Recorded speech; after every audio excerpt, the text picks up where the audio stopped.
पंचायती राज दिवस पर प्रधानमंत्री मोदी ने सरपंचों से किया संवाद। कहा, कोरोना से लड़ाई में बनना पड़ेगा आत्मनिर्भर, 2 गज की दूरी का रखना होगा ध्यान।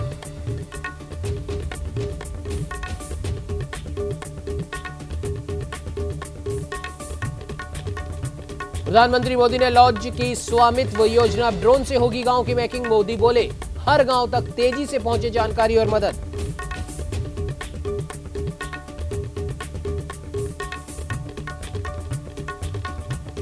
दिल्ली के मुख्यमंत्री अरविंद केजरीवाल ने की प्रेस वार्ता। पहले स्टेज में प्लाज्मा थेरेपी कारगर, प्लाज्मा थेरेपी के नतीजे है सकारात्मक, अभी सीमित मात्रा में ट्रायल की मिली इजाजत।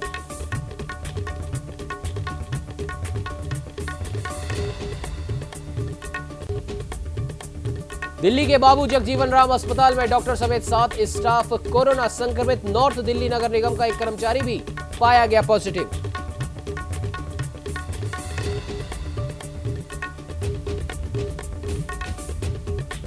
राजधानी जयपुर में कोरोना को लेकर प्रशासन हुआ सख्त। शास्त्री नगर, भट्टा बस्ती और मुस्लिम क्षेत्रों में ड्रोन से नजर। रमजान शुरू होने से पहले जिला प्रशासन ड्रोन कैमरों से कर रहा है निगरानी।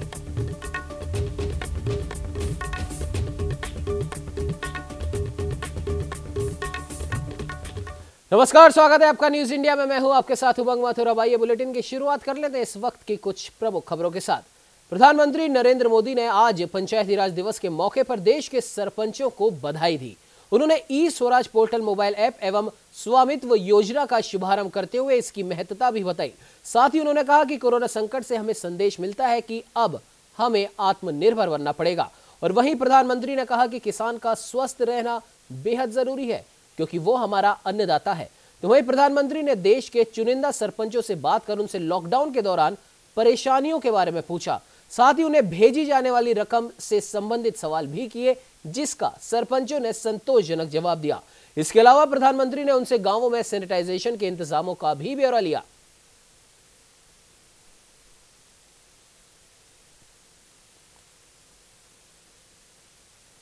महामारी ने हमें एक नई शिक्षा भी दी है, एक नया संदेश भी दिया है। आज इस कार्यक्रम के माध्यम से मैं हिंदुस्तान के सभी नागरिक, चाहे वो गांव में हो या शहर में, उन सब तक एक बहुत महत्वपूर्ण संदेश भी देना चाहता हूं। साथियों, कोरोना संकट ने अपना सबसे बड़ा संदेश, अपना सबसे बड़ा सबक हमें दिया है, हमें सिखाया है और एक प्रकार से उस रास्ते पर चलने के लिए हमारा दिशा निर्देश किया है। और वो रास्ता क्या है, वो दिशा क्या है, इस कोरोना संकट से हमने अनुभव में पाया है कि अब हमें आत्मनिर्भर बनना ही पड़ेगा। बिना आत्मनिर्भर बने ऐसे संकटों को झेल पाना भी मुश्किल हो जाएगा। गांव अपने स्तर पर अपनी मूलभूत आवश्यकताओं के लिए आत्मनिर्भर बने, जिला अपने स्तर पर, राज्य अपने स्तर पर, और इसी तरह हमारा ये पूरा हिंदुस्तान कैसे आत्मनिर्भर बने, अपनी आवश्यकताओं की पूर्ति के लिए हमें कभी भी बाहर का मुंह नहीं देखना पड़े, ये तय करने का ये सबक हमें सीखा है। तो वहीं उत्तराखंड के प्रवेश द्वार नारसन बॉर्डर पर प्रशासन की बड़ी लापरवाही देखने को मिली। जहां बॉर्डर पर कई राज्यों से वाहनों का प्रवेश होता है, वहां पर कोई सेक्टर मजिस्ट्रेट या फिर मेडिकल टीम की कोई व्यवस्था नहीं थी, जिस कारण वहां पर ड्यूटी दे रहे पुलिसकर्मी भी खतरे के रडार पर काम कर रहे हैं। आपको बता दें कि उत्तर प्रदेश और अन्य राज्यों से आने वाले वाहनों पर उत्तराखंड में फिलहाल कोरोना वायरस के कहर की वजह से प्रतिबंध लगा हुआ है, पर खाद्य जैसी अति आवश्यक सामग्रियों से भरे ट्रक बॉर्डर पार कर उत्तराखंड में प्रवेश कर रहे हैं, जिनमें कई प्रदेशों से ट्रक ड्राइवर और कंडक्टर उत्तराखंड में प्रवेश करते हैं। स्वास्थ्य की टीम के ना होने की वजह से इन लोगों का किसी भी तरह का कोई स्वास्थ्य परीक्षण नहीं होता, जो कि काफी हानिकारक सिद्ध हो सकता है।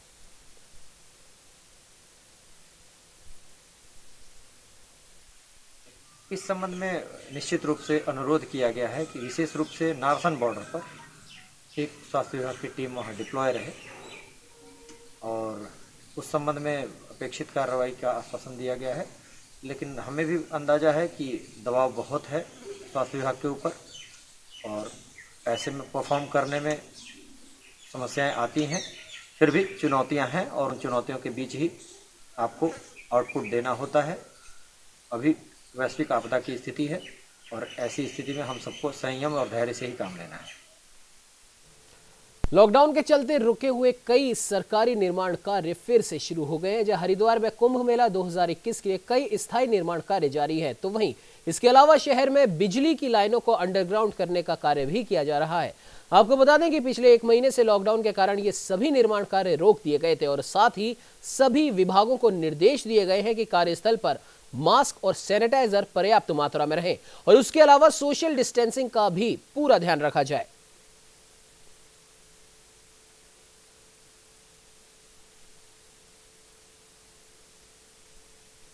कि इसमें कल ही हमें गवर्नमेंट से अनुमति मिल गई है जो निर्माण कार्य कुंभ के रुके हुए थे लॉकडाउन की वजह से उनको शुरू करने की।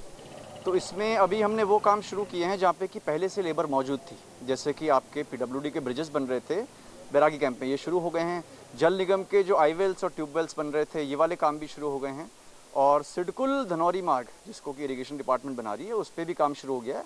आज अभी मैं इंस्पेक्शन करके आ रहा हूँ, जो अंडरग्राउंड केबलिंग के काम पूरे शहर में हो रहे थे वो भी 2 जगहों पर हमने शुरू किए हैं और यथासंभव जहां मौके पे लेबर है वहां पे इस काम को हम शुरू करा रहे हैं। इसमें सोशल डिस्टेंसिंग का पालन किया जा रहा है, सभी को मास्क दिए गए हैं, सैनिटाइजर दिए गए हैं और जो डिपार्टमेंट से उनसे कहा गया है कि बीच बीच में वो इसकी ज़रूर निगरानी करते रहें कि सोशल डिस्टेंसिंग का पालन हो और सभी के पास आवश्यक मास्क, ग्लव्स, सैनिटाइजर्स ये भी मौके पर रहें। तो कुल मिला के लगभग हमारे अभी 12 काम तो ऐसे हैं जो शुरू हो चुके हैं। कुछ कामों में अभी लेबर तो है लेकिन मटीरियल क्योंकि रुका हुआ था वो नहीं मिल पाया, जिसमें भी कल गवर्नमेंट ने जो खनन की अनुमति है वो भी जारी कर दी है।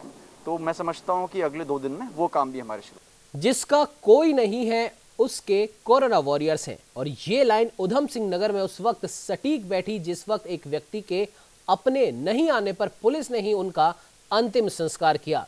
जनपद की सुल्तानपुर पट्टी चौकी पुलिस ने सभी विधि विधान से एक शव का अंतिम संस्कार किया।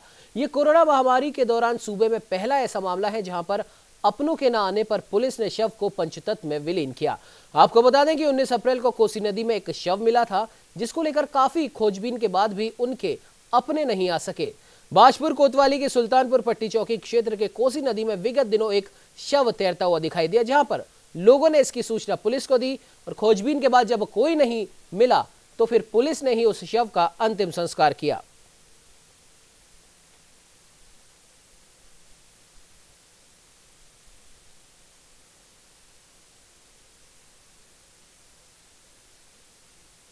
कि सुबह एक सूचना मिली थी कि कोसी नदी में एक अज्ञात शव पड़ा है। उसके शिनाख्त काफ़ी प्रयास किए गए, मीडिया सूचना को समाचार पत्रों में दिया गया, सभी आरजीओ रेडियो कराए गए, सरहदी जनों में भी प्रयास किए गए, लेकिन पता नहीं चल पाएगा। जो हमारा रेगुलेशन है इसके अनुसार सिर्फ 72 घंटे शव को सुरक्षित रखा जाता है उसकी शिनाख्त हेतु। आज 72 घंटे का टाइम पूरा हो चुका है तो उसके आज अंतिम संस्कार किया गया है।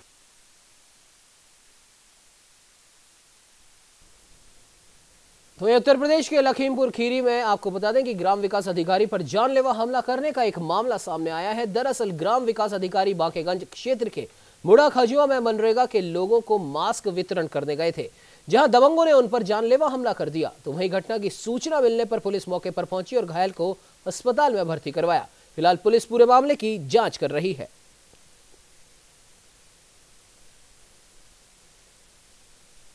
ग्राम पंचायत में मैं आज तालाब का निरीक्षण करने गया था। रास्ते में पंचायत मित्र और पंचायत मित्र के 2-4 साथी कल खंड विकास अधिकारी द्वारा बांकेगंज में मुझे मास्क दिए गए कि जो मनरेगा मजदूर हैं उनको डिस्टेंसिंग के बारे में और मास्क जो है बांट दिए जाए। 40 मास्क मिले तो मैंने कल इस पंचायत मित्र को ब्लॉक में ही 40 मास्क दे दिए। आज मैं निरीक्षण पर निकला था तालाब के, तो रास्ते में ये 3 मिले हमें। सुनील कुमार जाति के भार्गव बिरादरी के हैं, और अजय यादव रोजगार सेवक हैं, और शेर सिंह यादव उसी गांव के रहने वाले हैं।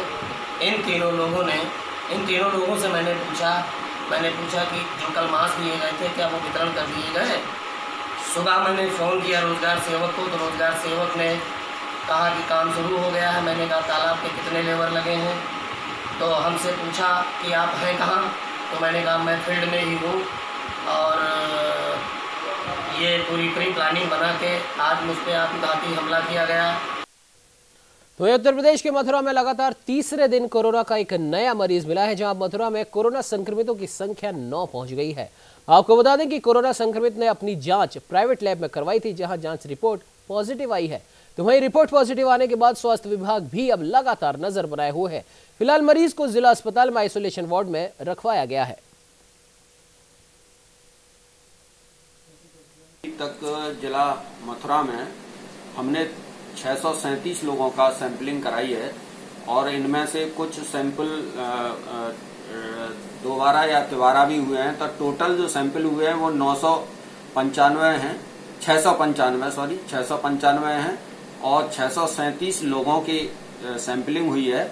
इनमें से अभी तक हमें जो रिपोर्ट नहीं मिली है वो 196 सैंपल की अभी हमारी पेंडिंग रिपोर्ट है, और अब तक आज तक 9 पॉजिटिव कोरोना के पेशेंट हो गए हैं, जिसमें अभी एक नया पेशेंट जो मिला है वो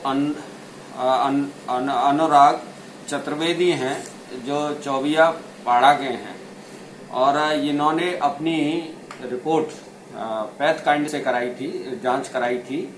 इनको बुखार और खांसी हुई, तो इन्होंने महसूस किया कि कहीं मुझे कोरोना तो नहीं है, और इन्होंने एक प्राइवेट लैब से अपनी जांच करवाई, और वो रिपोर्ट इनको रात में मिली। सुबह इन्होंने मेरे को फ़ोन किया कि सर मैं ऐसे पॉजिटिव हूँ कोरोना का, और यहाँ मैं इस पर जिला अस्पताल पे आया हूँ। तो हमने इनको अलग से बैठने के लिए बोला, और अपनी आरआर टीम को भेज करके इनको आइसोलेशन में भेज दिया है।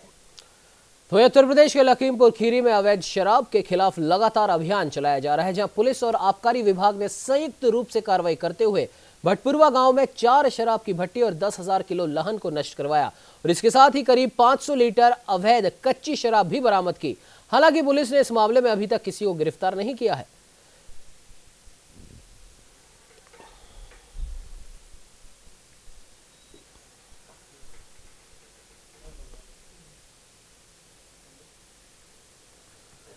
वहीं कोरोना के चलते लॉकडाउन में देश के व्यापारियों के साथ लगभग हर तबके को खासा नुकसान झेलना पड़ रहा है, और ऐसे में अंबाला छावनी स्थित साइंस उद्यमियों को हो रहे नुकसान के बारे में जायजा लिया गया।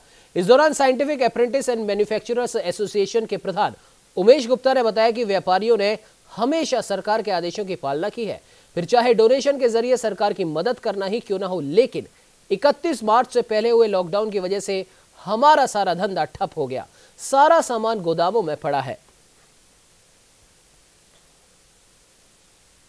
आ रही है कि सरकार जो भी हमें इंस्ट्रक्शंस दे रही है हम उसको फॉलो करना चाहते हैं, मगर कर नहीं पा रहे हैं क्योंकि वो क्लियर नहीं है। जी, हमें सरकार कहती है कि आज कोई डोनेशन चाहिए, कुछ चाहिए, हम कभी भी पीछे नहीं हटते, ना हमारी ऐसी कोई सोच होती है।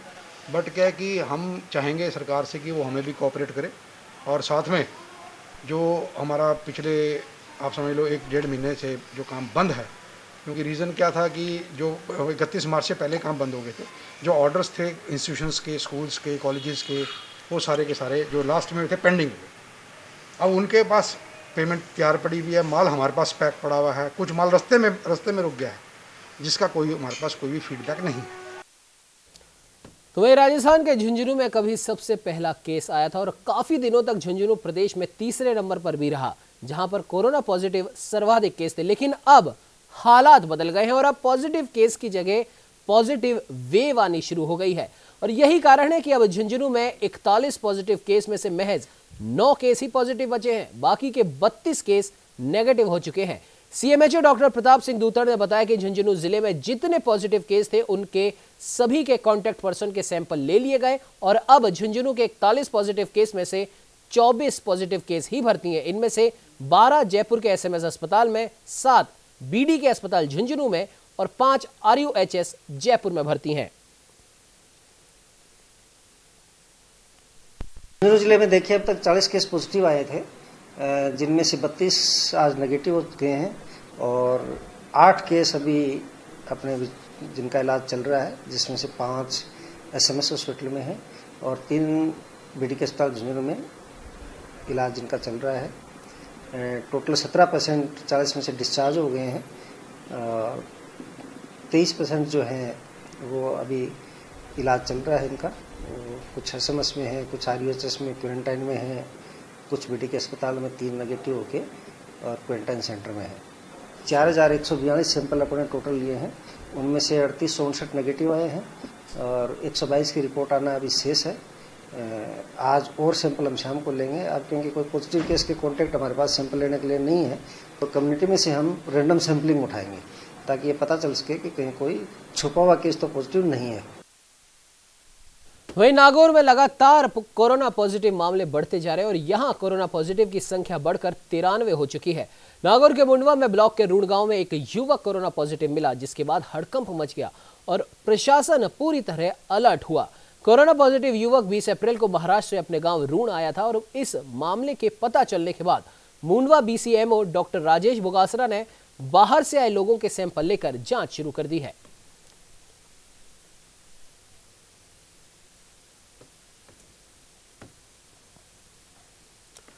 वहीं भरतपुर में कोरोना संक्रमण की रोकथाम को लेकर जिला प्रशासन लगातार प्रयास कर रहा है और साथ ही लॉकडाउन के दौरान सोशल डिस्टेंसिंग का भी पालन करवाया जा रहा है। आपको बता दें कि जिले में कोरोना से संक्रमित मरीजों की संख्या 107 हो चुकी है। तो वहीं आगामी समय में अक्षय तृतीया, परशुराम जयंती एवं रमजान को देखते हुए जिला कलेक्टर नथमल डिडेल ने सभी से अपील की है। उन्होंने कहा कि जिस तेजी से कोविड संक्रमण फैल रहा है, उसे देखते हुए सभी लोगों को लॉकडाउन का पालन करना चाहिए। हम बड़े विकट और मुश्किल दौर से गुजर रहे हैं और वैसे भरतपुर में जो है वो कंटेन हुआ है, एक जगह ही से फैलाव ज़्यादा हुआ है इसका, लेकिन इसके बावजूद भी हमें ये डर है कि संक्रमण जो है और जगह भी फैल सकता है और कर्फ्यू में और जगह ज़्यादा लगाना पड़ सकता है। इसलिए मेरी ये आपसे करबद्ध प्रार्थना है कि आप इन त्योहारों पर किसी भी हालत में घर से बाहर नहीं निकलें।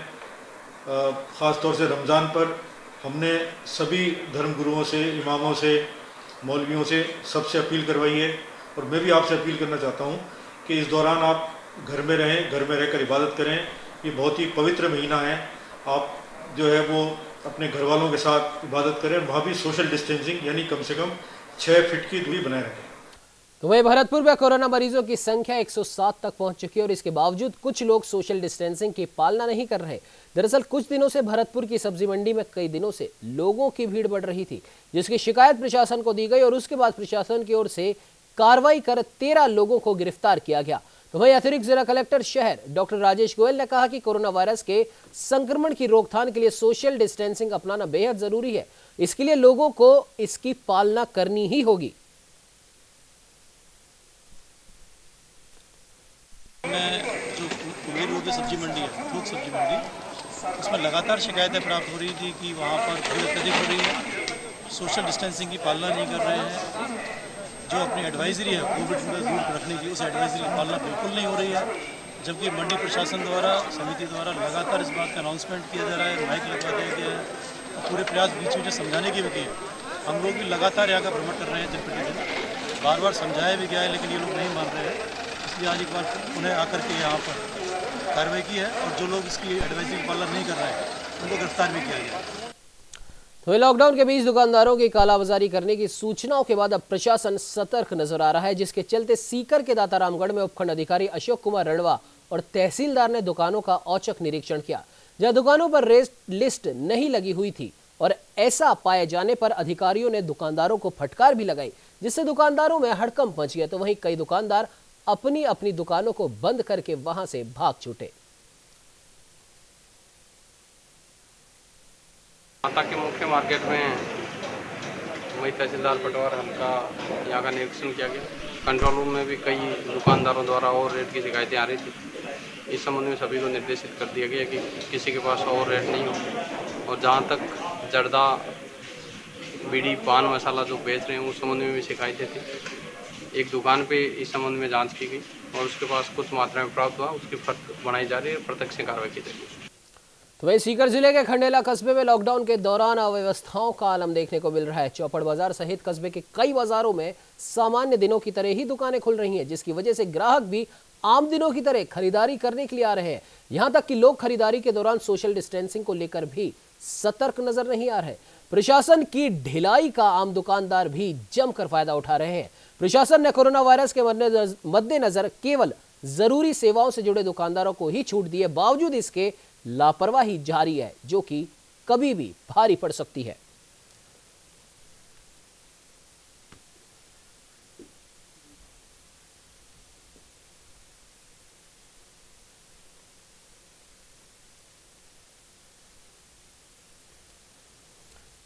राजस्थान में कोरोना वायरस संक्रमण से होने वाली मृत्यु की दर 1.43% है और आपको बता दें कि राज्य में अभी तक 29 लोगों की कोरोना से मौत हो चुकी है।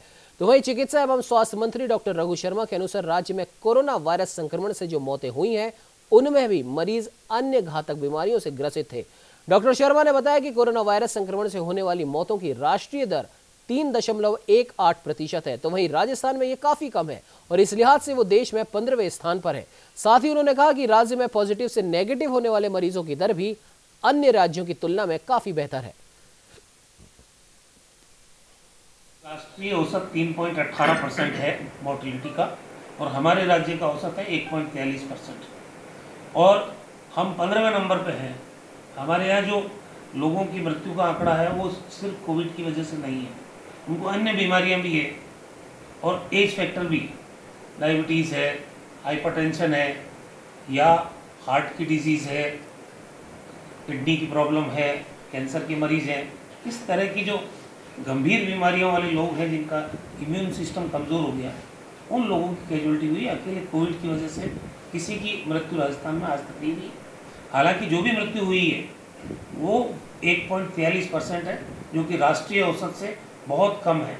हम 15वें नंबर पर 344 लोग रिकवर होके गए हैं और जो इवेक्यूज थे जिनको ईरान से एयरलिफ्ट करके जोधपुर और जैसलमेर आर्मी क्वारंटाइन एरिया में रखा गया था, 61 लोग तो वही पॉजिटिव थे।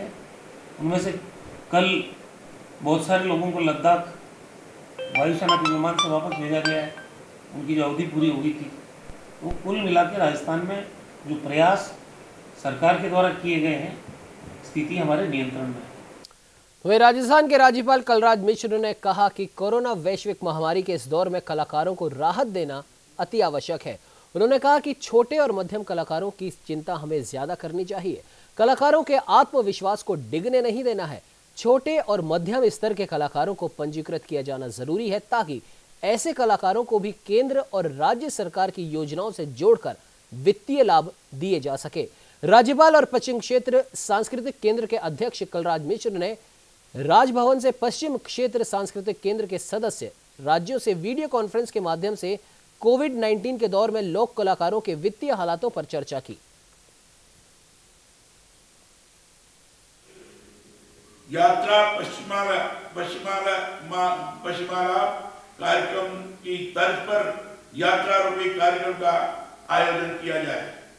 जैसे जूनागढ़, राजकोट के कलाकार, गुजरात और राजस्थान के कलाकार जोधपुर, जैसलमेर आदि क्षेत्र अपनी कला का प्रदर्शन बिना किसी लंबी यात्रा तथा सोशल डिस्टेंसिंग की पालना करने के साथ कार्यक्रम में भाग ले सके। धरोहर और शिल्प दर्शन जैसे आयोजनों का सदस्य राज्यों में क्रमिक आधार पर आयोजन किया जाएगा, जिसमें लोग कलाकार व शिल्पकार अपनी कला का प्रदर्शन कर सकते हैं। इसके साथ ही विभिन्न कला शैलियों पर सीमित कलाकारों के साथ उनकी कला को संभालने के लिए विभिन्न कला कार्यशालाओं का आयोजन किया जा सकता है। इस बुलेटिन में फिलहाल इतना ही। आप बने रहिए हमारे साथ और देखते रहिए न्यूज़ इंडिया।